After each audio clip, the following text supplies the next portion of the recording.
नमस्कार, हम हैं भास्कर मिश्र। आप देख रहे हैं सीजीवाल खुली बात। खुली बात की श्रृंखला में हम लगातार आपको प्रदेश के नामचीन अतिथियों से मुलाकात करवाते हैं। आज हम एक ऐसे अतिथि से मुलाकात करवाएंगे जिन्होंने अपने ऊंचाइयों को टेढ़े मेढ़े रास्तों से होकर हासिल किया है। हमारे अतिथि की स्कूलिंग अविभाज्य मध्य प्रदेश के भोपाल से हुई।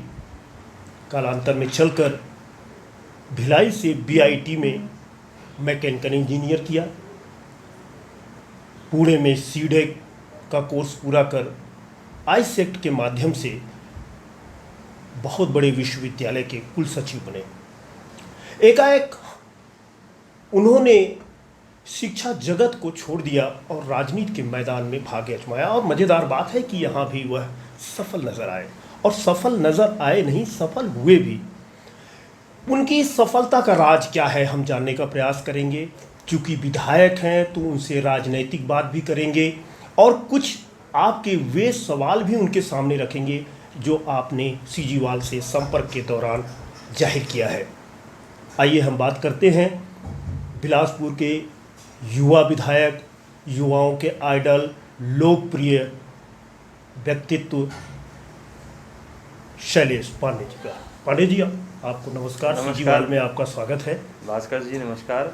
और सीजीवाल के पढ़ने वालों को, उसको आगे बढ़ाने वालों को, उनको भी मेरा नमस्कार। पांडे जी, हम ये जानना चाहते हैं, अच्छा खासा आपका बैकग्राउंड शिक्षा से था। डॉक्टर सीवी रमन यूनिवर्सिटी के आप कुल सचिव थे।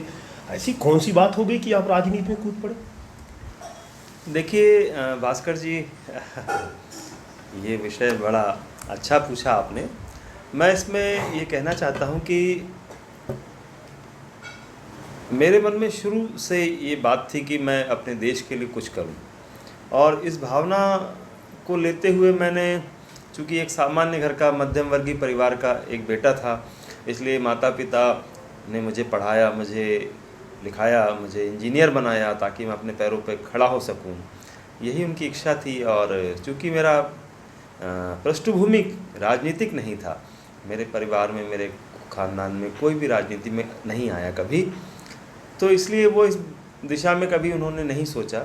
लेकिन मेरे अंदर ये भावना थी शुरू से कि मैं एक ऐसा काम करूं, कुछ ऐसा काम करूं जिससे कि अपने देश का जो है वो भला हो, अपने समाज का भला हो, अपने प्रदेश का भला हो। तो भला तो आप पांडे जी कुल सचिव रहकर भी कर रहे थे, राष्ट्र निर्माण कर रहे थे। राजनीति में आना एक शिक्षाविद का कुछ अटपटा टाइप नहीं लग रहा है आपको?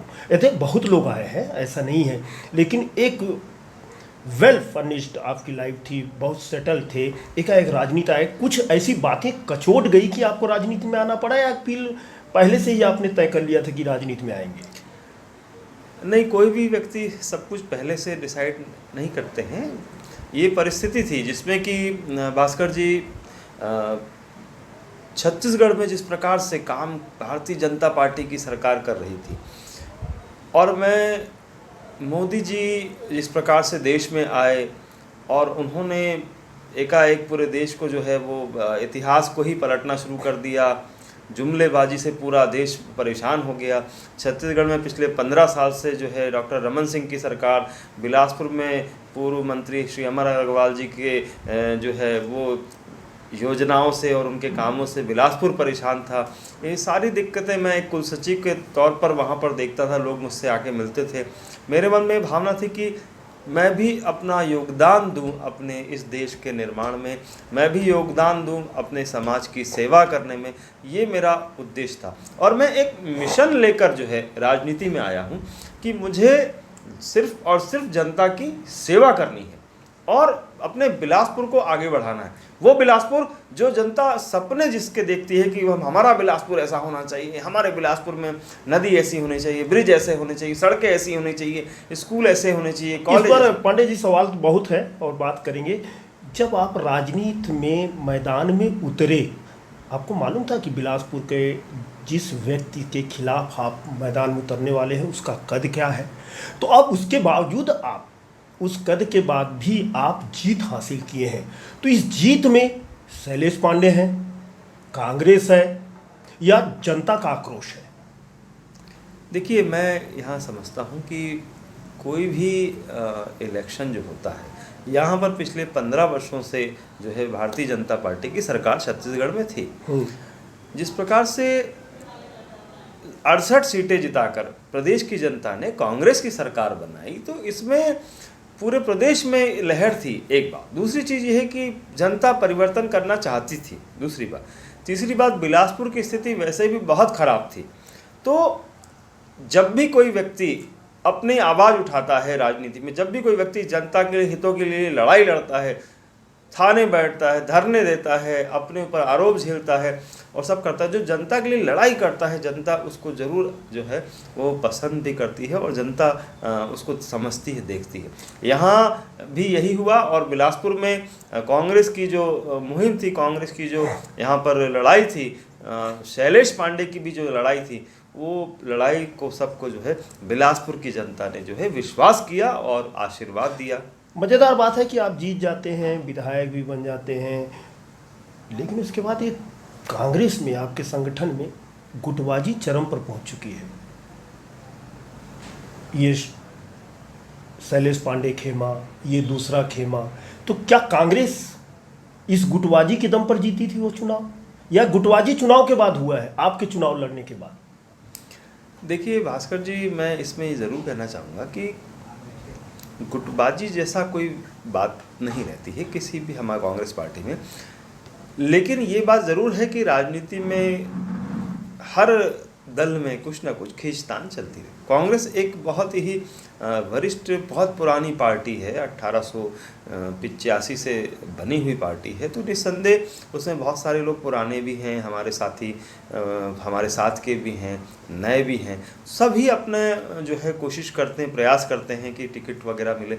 शुरुआत में टिकट को लेकर काफ़ी संघर्ष हुआ और उसके बाद थोड़ा बहुत मनमुटाव और खींचतान सभी राजनीतिक दलों में चलता है, इसलिए कोई उसको सामान्य ही लेना चाहिए। मैं नहीं समझता हूँ। मुझे जनता ने जिस लिए चुना है, मुझे पार्टी ने जो दायित्व दिया है, मुझे सरकार की जो जिम्मेदारी मेरी है, मैं उसको ईमानदारी से निभा रहा हूँ।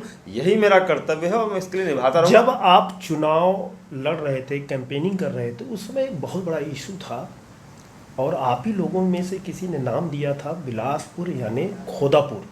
अब तो लग रहा है गड्ढापुर बन गया है। तो ये 2 साल की उपलब्धि है क्या? भास्कर जी, देखिए, कुछ पुरानी योजनाएं ऐसी हैं कि यहाँ के जो पूर्व मंत्री श्री अमर अग्रवाल जी थे, उन्होंने ऐसी योजनाएं यहाँ पर बना दी थी जिससे बिलासपुर जो है वो खोदापुर बन गया।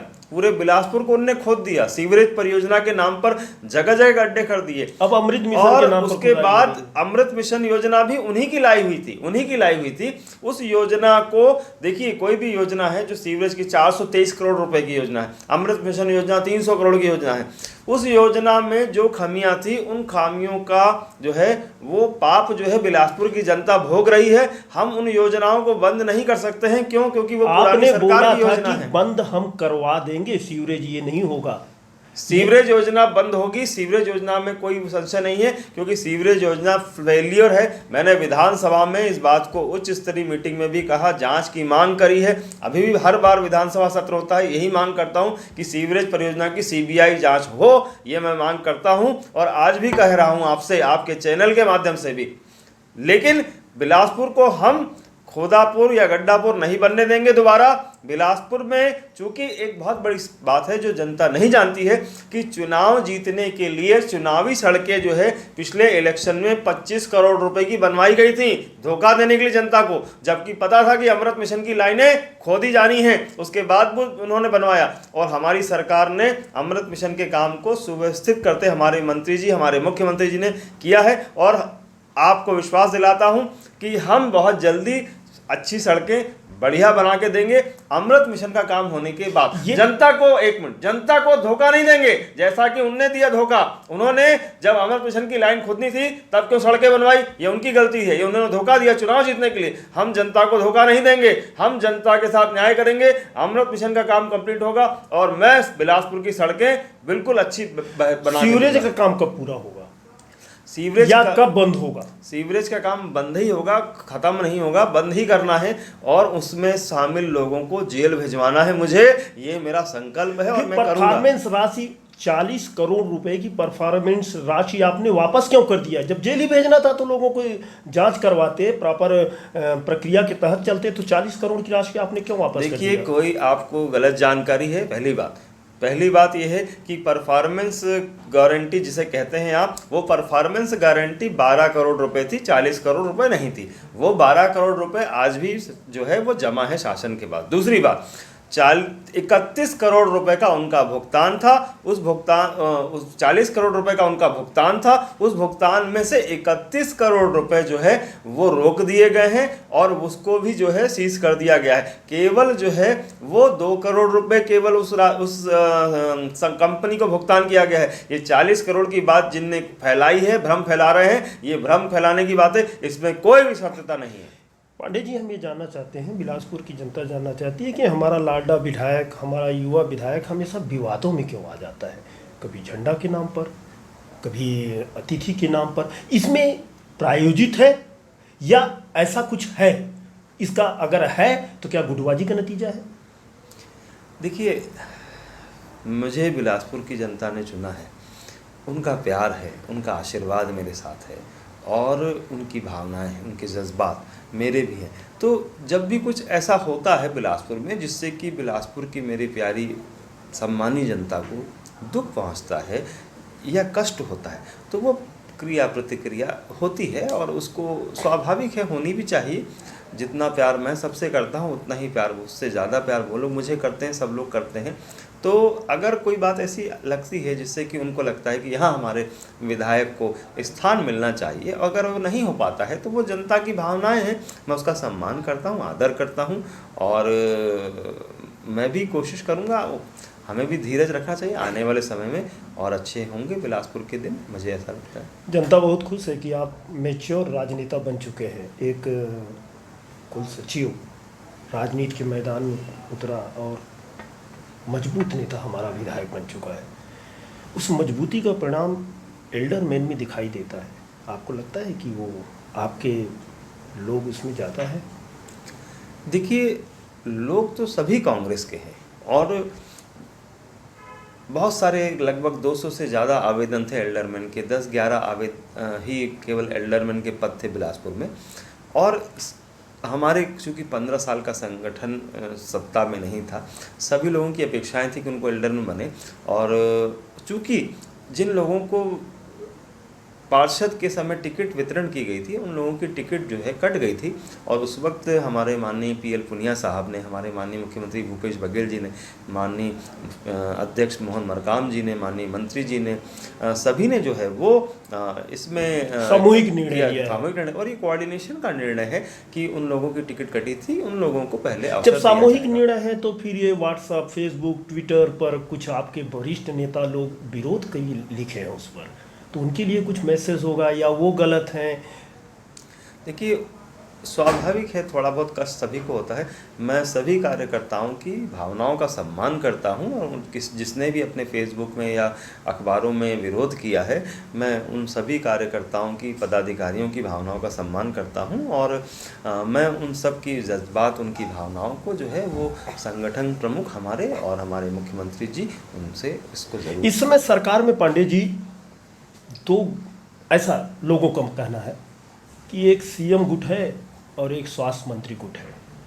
ऐसा लगता है कि जैसे दोनों में एक पैरेलल एक गाड़ी चल रही है, तनाव है कुछ। आपको ऐसा माना जाता है कि आप CM गुट के आदमी हैं, ऐसा परसेप्शन बना हुआ है कि आप CM गुट के आदमी हैं। बावजूद इसके आपको संसदीय सचिव का कोई ओहदा नहीं मिला, क्यों? गुट आपका कमजोर है क्या कुछ? देखिए, मैं जहाँ तक समझता हूँ कि ना किसी प्रकार का कोई गुटबाजी छत्तीसगढ़ में नहीं है।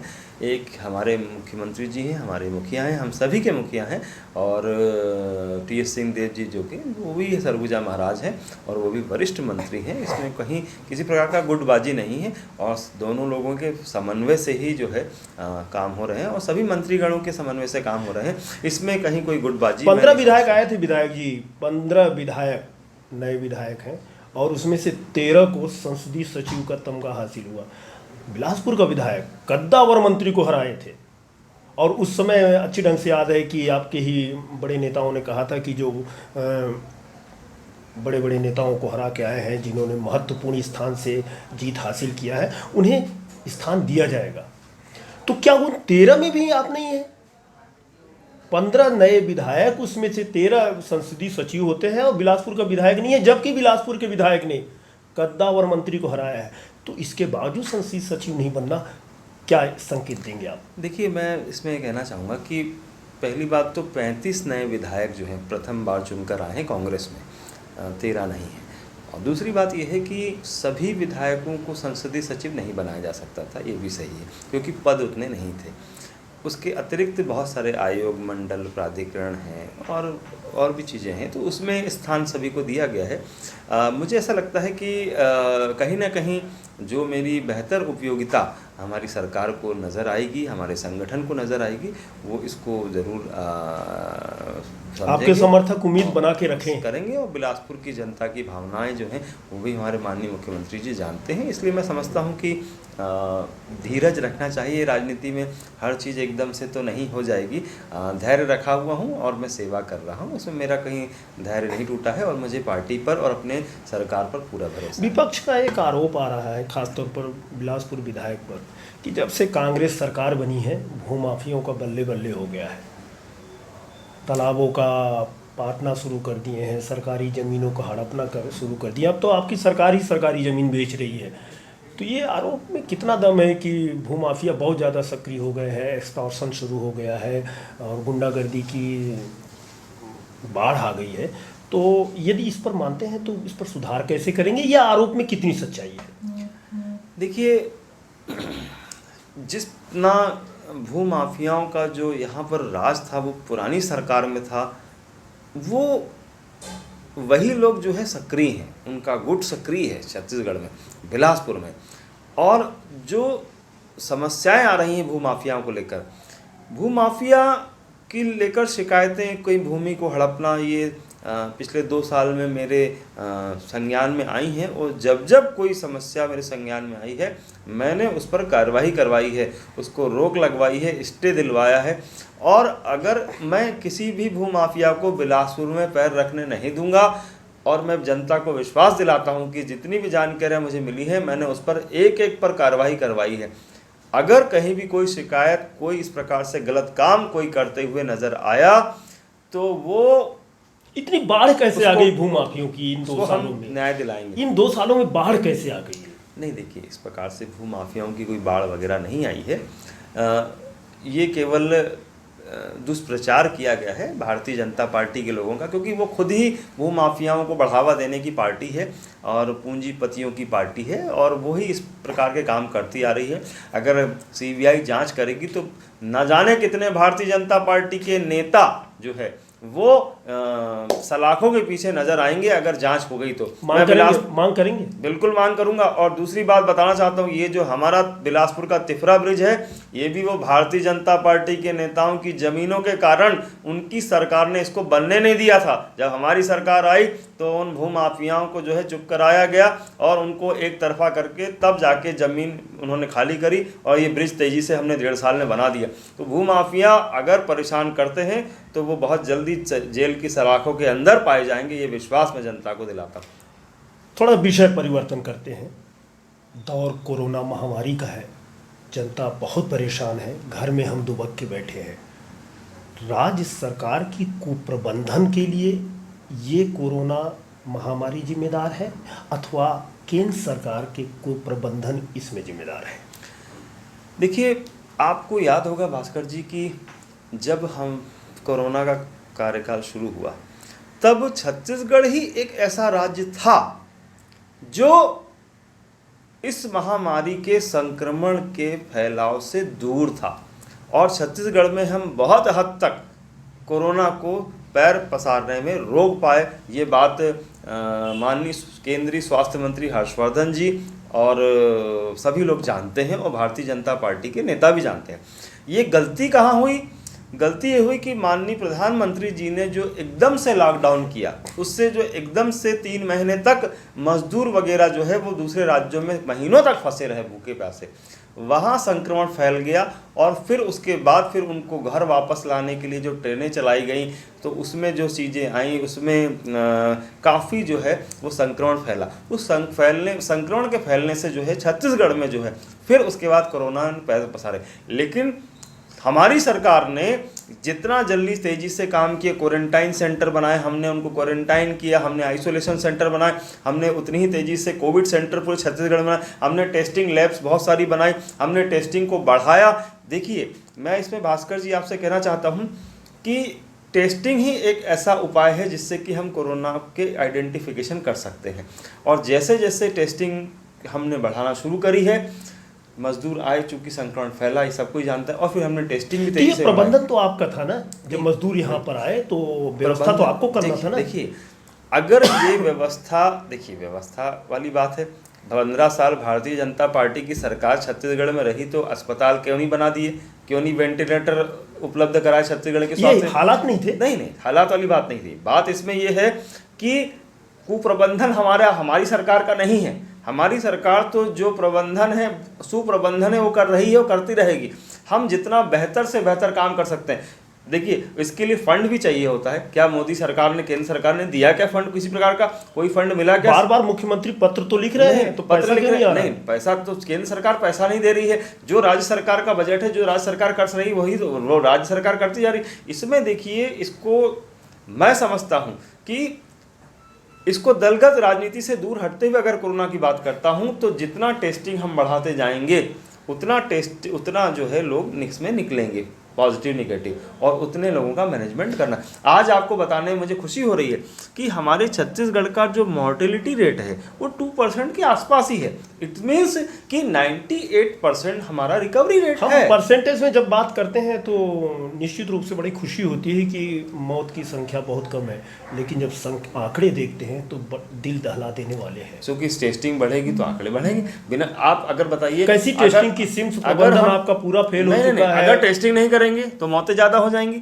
अगर क्यों? क्योंकि पता ही नहीं चलेगा कितने लोग कोरोना से मर गए। ऐसा नहीं, टेस्टिंग करेंगे तो हम उन्हें बचा पाएंगे, और हम उन्हें बचाने में कामयाब हो भी रहे हैं। और जितनी जल्दी विस्तारीकरण हम लोग कर रहे हैं, लैब्स का, बेड्स का, हॉस्पिटल्स का, अब तो प्राइवेट लोगों को भी दे दिया गया, अस्पतालों को। लूट मच रही है, तो उस पर आप लोगों को नियंत्रण नहीं है। देखिए, सरकार ने, मेरे पास प्रमाण है कि लाख रुपए दे के अंदर सरकार ने रेट फिक्स करा है प्राइवेट हॉस्पिटल्स के लिए। कहीं लूट नहीं मचा सकता है कोई। अगर लिखित में शिकायत कोई भी करेगा, किसी ने अगर गलत बिल लिया है, गलत कर रहा है, तो ये देखिए, ये भारतीय जनता पार्टी और उनके लोग यहाँ के दुष्प्रचार कर रहे हैं, लूट मचा रहे हैं प्राइवेट हॉस्पिटल। सरकार ने अपना जो है पूरा गाइडलाइन दिया हुआ है हर कोरोना पेशेंट के लिए प्राइवेट हॉस्पिटल्स को। तो किसी प्रकार का लूट का ऐसा नहीं है, ये केवल दुष्प्रचार है, आरोप है, सच्चाई नहीं है। अब बार 15 साल पीछे जाते हैं।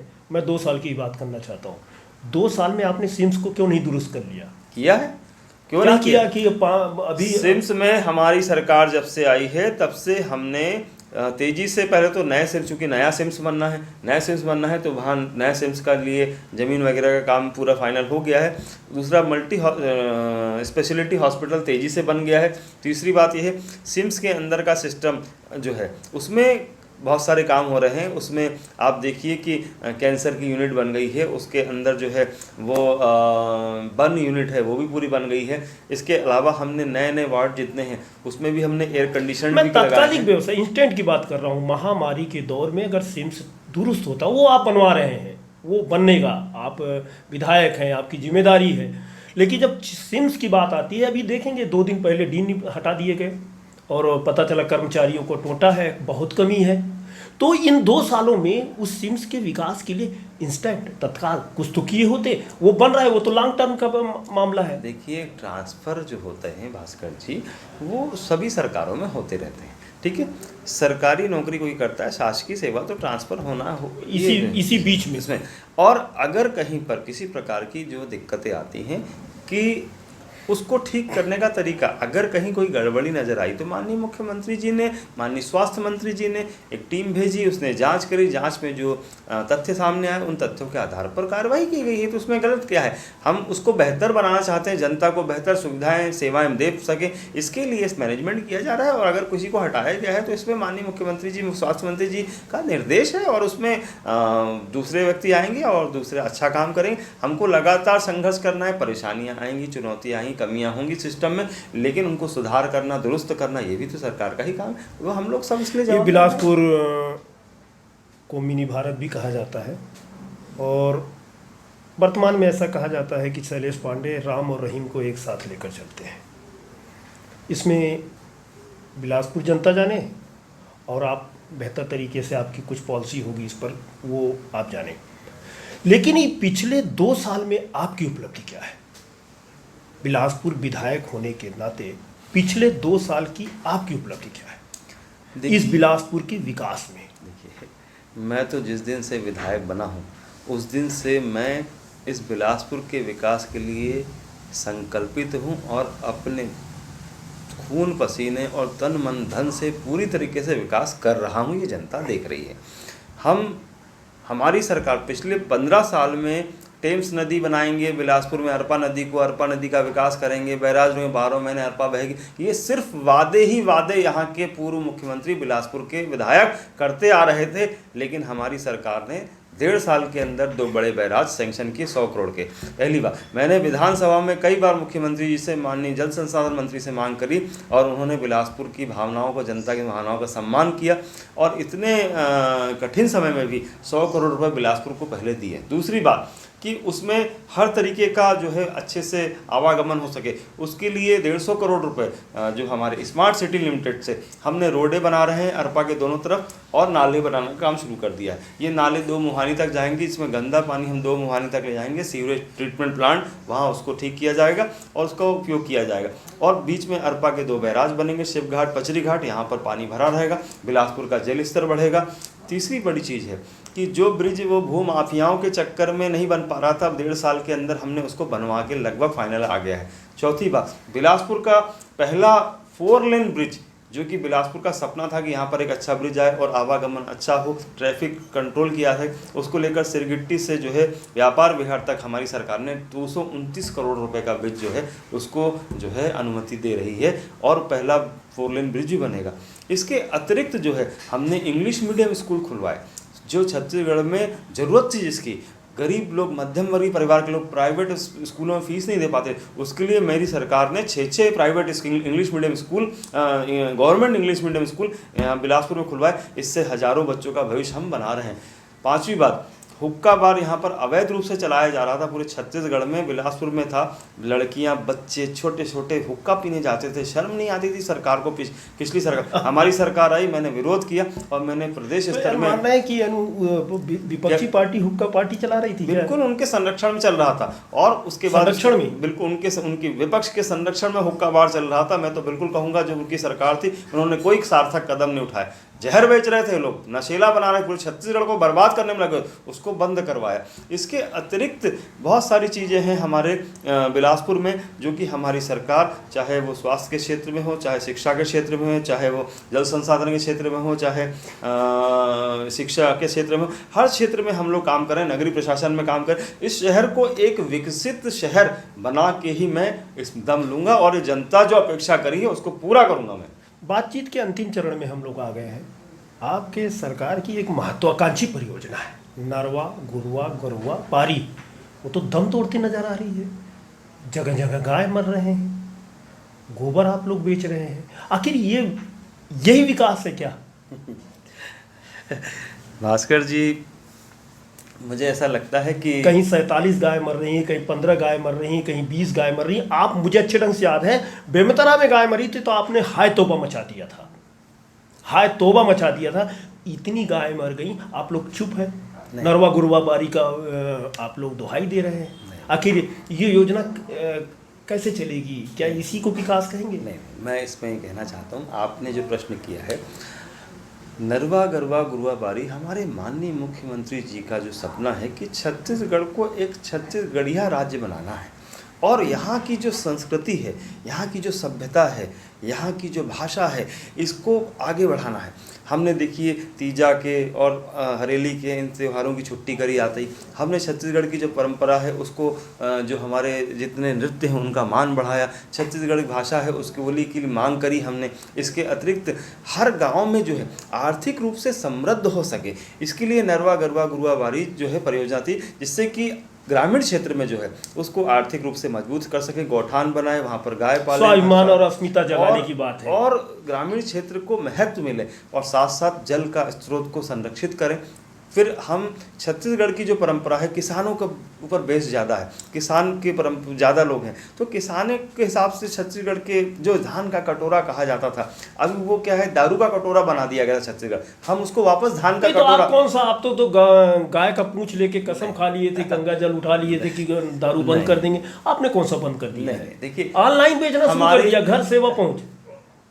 देखिए भास्कर जी, आप इस प्रकार जो आरोप लगा रहे नहीं है तो मुझे ऐसा लग रहा है कि देखिए, मुझे ऐसा लगता है जो छत्तीसगढ़ की पहचान थी धान का कटोरा, हम छत्तीसगढ़ को वापस धान का कटोरा बना रहे हैं। दारू का कटोरा उनने बनाया था, हम नहीं बना रहे हैं।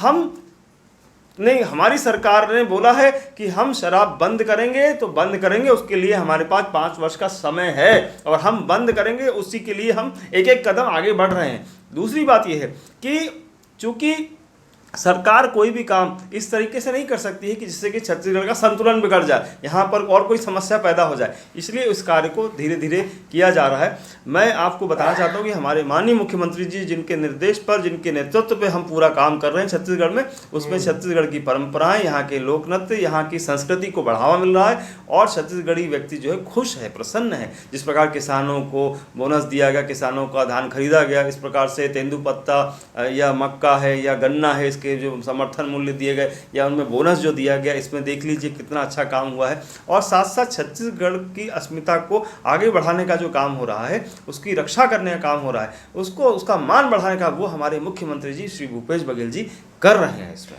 सवाल अंतिम है, तो ये प्रश्न उठता है, 2 साल की उपलब्धियां आपने बता दी, 3 साल का क्या ड्रीम है आपका, जनता को बताइए। देखिए, मुझे बिलासपुर को एक अच्छा शहर बनाना है, जिसमें कि मैं चाहता हूं कि जैसे कि कोई ऐसी बस्तियां अभी और कुछ काम बचे हुए हैं, जिसमें कि स्मार्ट सिटी छूट गया है। नहीं, स्मार्ट सिटी तो अपना काम कर ही रही है, और उसके अतिरिक्त रेलवे के क्षेत्र में जो आना जाना है उसको ठीक कराना है। बुधवारी बाज़ार और सारे बाज़ार जो हैं उसको और अच्छे रूप में लाना है मुझे। साथ साथ बस स्टैंड में और अच्छा काम करना है, जिससे कि आवागमन में सुविधा हो सके और व्यापारियों को और अच्छा सुविधा मिल सके, उसके लिए नए बिल्डिंगें बनाई जाएं। और इसके अतिरिक्त जो पानी की व्यवस्था है या कि स्वास्थ्य की, शिक्षा की व्यवस्था है, इसको और सुदृढ़ बनाना है। इसके अतिरिक्त सड़कें हैं और जो योजनाएं हैं हमारी सरकार की, उनकी मॉनिटरिंग करनी है। बिलासपुर में जो समस्या है उस समस्या का मतलब, जो बिलासपुर की जनता जो चाहती है कि छत्तीसगढ़ का अगर ये दूसरे नंबर का शहर है तो ये दूसरे नंबर का शहर में वापस बन पाए। यहाँ का हर नागरिक, यहाँ की हर महिला, यहाँ का हर युवा, यहाँ का बच्चा जो है, सब वरिष्ठ जन खुश रहे, प्रसन्न रहे और बिलासपुर का वातावरण जो है अमन और शांति का रहे। मैं इसके लिए प्रयास करूँगा। तो सुना आपने, आप हैं शैलेश पांडे, नगर विधायक बिलासपुर, बहुत सपने लेकर आए हैं राजनीति में, सपनों को पूरा करने आए हैं राजनीति में। शिक्षाविद जब शिक्षा जगत से राजनीति के कैनवास पर अपने पैर रखता है तो कुछ परिवर्तन लेकर आता है। काश वैसा ही हो जैसा शैलेश पांडे समझते हैं। लेकिन राजनीति की भी अपनी एक अलग चाल होती है, वो दिखाई भी देता है, जिसे हम सामान्य भाषा में गुटबाजी कहते हैं।